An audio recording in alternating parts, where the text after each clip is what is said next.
What's up, everybody? Welcome to our channel, Honest Hockey Takes. We are back with the Fantasy Friday special. Yeah, guys, so we're getting really close to that time of the year where it's fantasy trade deadline. So what we want to do for you guys today is do one final video that's kind of like our buy low, sell high, but instead today we're going to give you 5 players we think that you guys should trade for before your trade deadline. And we're going to start off here with Artemi Panarin from the New York Rangers. What can I say about this guy? This guy has been on an absolute heater lately. He looks like he's finally found his love for the game again. He kind of looked lackluster for a while. He wasn't really doing too much, kind of just skating out there. But in the last 5 games, he's just been absolutely on fire, like 12 points in the last 5 games. Now that he's got his buddy Tarasenko playing there, he seems to really have fun again on the team.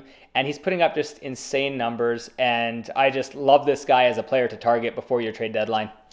Artemi Panarin has always been one of my favorite players in the league before, and it was very disappointing for me to see him how he was playing last year or even a little bit the year before. But it's so good to see him playing like he did 2 years or so years ago. He's playing like he's a top 5 player again. He's playing with a lot of speed, a lot of passion. It's very, very good to see. I love that the addition of his best friend Tarasenko really motivated him, and it really shows on the ice. It's really good to see. Yeah, and I think one thing people really forget with this player is this is a guy who over the last 3 seasons has been combined as a top 5 point per game player in the league. He's that guy. And this year he has really been nowhere near that guy. So I feel like if you go to try to trade for this guy now, it's not going to cost you as much as in past years. You should be able to get this guy for a reasonable price. And one last thing I want to add about Panarin. We watched him play very closely last year in the playoffs. What was he not doing in the playoffs? He would never shoot the puck. He wasn't shooting a puck. Man, he's shooting a lot of pucks now. Yeah, it's night and day. I'm glad he's throwing the puck on net. Good for fantasy and good for scoring goals. And the next player that we have on the list is Jack Eichel from the Vegas Golden Knights, who currently have about 38 points in 41 games. Not quite a point per game player, but you know what? I think he's having a good bounce back year. We had him in the beginning of the season, him as a bounce back candidate, and he's doing exactly that. He's a number 1 center on this team. It's going to be interesting to see him play without Mark Stone throughout the season, see how he carries the team. But he has carried in Buffalo. When I watched him play in Buffalo Sabres, he was carrying guys like Victor Olofsson and those guys. So and he's playing with better players here. So I don't see why he can't do that here. No, I really like the ad of Jack Eichel here. This is a player who is still a top star. I know he gets a bad rap because everyone just assumes this guy can't win. He can't be on a winning team because of his bad years in Buffalo and his slow start on the Vegas Golden Knights. But this is a guy who I really believe over this next 25 games down the stretch and for your fantasy playoffs is going to produce, because Vegas needs to keep fighting right now. They don't have Mark Stone. They're out some injured players, and he is the guy who's going to be relied on to put up some big numbers and to carry this team on his back. And I think that he's ready for it. Honestly, this is his time. Yeah, if you think about how he's feeling, this is the first time he's ever been on a competitive team that has a good chance of making the playoffs. He's never been in this situation before, ever. He's always been in those Buffalo teams where those teams would start off really hot, remember? And then they would just fall off in the middle of the season. Twice. And last year, when he first joined the Vegas Golden Knights, you know what? He had that surgery, right? So he wasn't full health, but now he's looking much better. He's looking at least 80-90%, so it's good to see. Yeah, this guy also loves to shoot the puck. Something I've always really loved about his game. He's not afraid to just rip it. Like sometimes you'll see 8 or 9 shots in a game. It's kind of crazy. And that gives you a good floor for your fantasy team. As well as the fact that even though there is no Mark Stone on this team, he still does have other good skill players he can play with. Stevenson's been having an unreal year. And of course, Marchessault and Carlson and Riley Smith. There's lots of guys. Even if you count Theodore and Pietrangelo on the power play, there is still a lot of scoring on the Vegas Golden Knights. And I do think he's going to really rack up the points and actually surpass being a point per game player before the end of this year. Go try to trade for this guy. Alrighty guys, for our third player here, we got Valeri Nichushkin from the Colorado Avalanche. Now, Nichushkin came out to start this year and he was on an absolute tear. This guy was like the best player on the Avalanche, and that's over Makar and McKinnon to start this season. But then unfortunately, he went down to some injuries and just wasn't the same. He missed an absolute crap ton of games, and when he came back, he kind of didn't look right out of the gate. but I think this is a guy who can really benefit your team down the stretch. This is a player who has the talent to be a point per games type player, and he's going to have the line mates. He's going to be playing on a line right now with Lehkonen and Nate McKinnon, as well as playing on the power play one, getting to play with all those superstars. The sky is the limit, and this Colorado team is red hot. Man, it's so good to see this guy's evolution when he was playing in those teams in Dallas and stuff like that, and going from that to this type of player is the absolute night and day. It's really, really good to see. It's good that he's using his size at his full potential. He's a big size player. That means he's physical and he can play along the boards. He can play a physical game if he wants to. He shoots. He has a great shot. He in the power play, he stands in front of net. He's a good blocks the goalie's vision. Screen, yeah. Very, very good at that. He has a really he's really good on down low cycles. Very good at keeping the puck alive.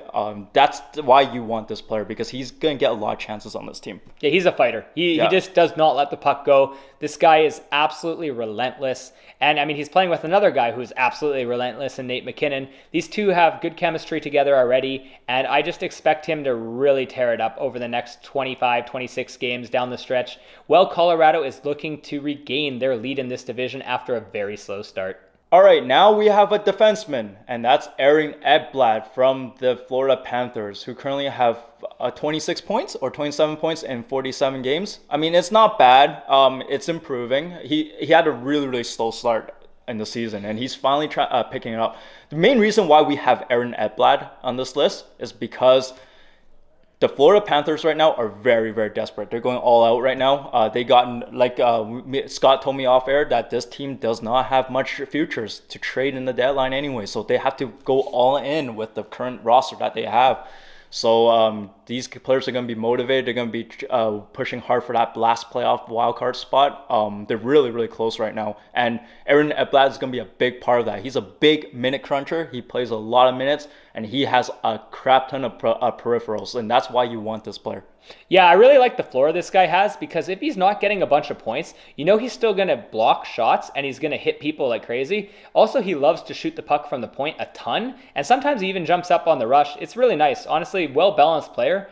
And like Owen said, one of the best things about going and trading for a guy like Panarin Eichel down the stretch, one, he's had a slow start, so you're going to get him for a fair value. You're not going to pay too much to get this guy. He's only got 0.6 points per game.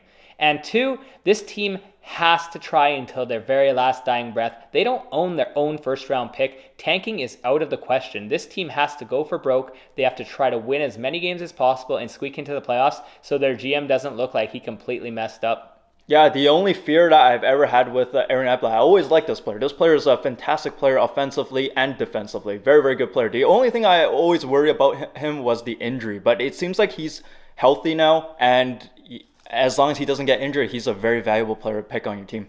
Yeah, he missed a few games this year, but not as much as usual. Usually he misses about 20, 25 games in the season. He's unfortunately been a guy who's been cursed by the injury bug his whole career.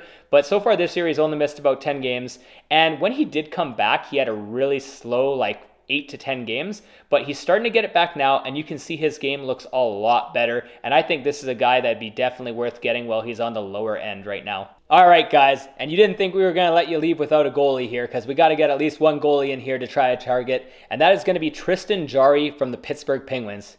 Now, I know this guy's missed the last 3 weeks, and he's been on the IR. He's been hurt. He's been banged up, but he is going to be returning this week, and this is a perfect time to strike on a guy like this. This is a goalie who over the last few seasons has been top 5 in wins overall. It's incredible how much this guy wins games. He has a pretty solid save percentage at .921, and a lot of people have already written this guy off because he's missed some time and because Pittsburgh hasn't had the best year right now. But this is a team who's going to have to really turn it on down the stretch. They're competing against the Florida Panthers and the Capitals to get the last spot in the playoffs, and they're going to need Tristan Jarry to be awesome. Yeah, I don't know if you see the trend that we're picking. We're picking a lot of players that are in the cusp of making playoffs or in the playoff bubble, because these players are going to play hard. And Pittsburgh is no exception. They're going to play really hard. I expect Tristan Jarry will come back and be a force to be reckoned with. He has to be, because the Pittsburgh Penguins rely on him, their starting goalie, and to win these games. And you saw in the playoffs last year without Tristan Jarry how big of a difference this team is without him. They need Tristan Yeah, they Jarry. needed him. They probably would have beat the Rangers last year if they had this guy. And I think a very, very underrated thing, especially for fantasy hockey and for fantasy hockey playoffs in general, is you want to have players who aren't going to miss games because they're getting healthy rest. Like guys like Marchand and Bergeron every year for Boston.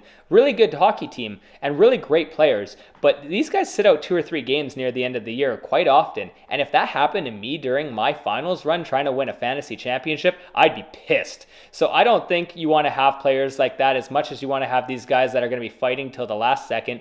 There's these guys, these guys aren't resting. Like these players that we talked about today won't be resting down the stretch. They're going to be playing right to the end. They're going to be fighting for something, whether it's a division title or for a playoff spot. So I really like all these players. I like them all too, actually. It's a very good pick. But yeah, guys, I hope you enjoyed this episode of Fantasy Friday. For the future, for our fantasy videos, we're going to probably likely be giving you week-by-week recommendations for waiver picks since your trade deadline will most likely be passed. I know mine is. So good luck, and hopefully you guys keep winning. Till next time, take care. Good luck, guys. Bye.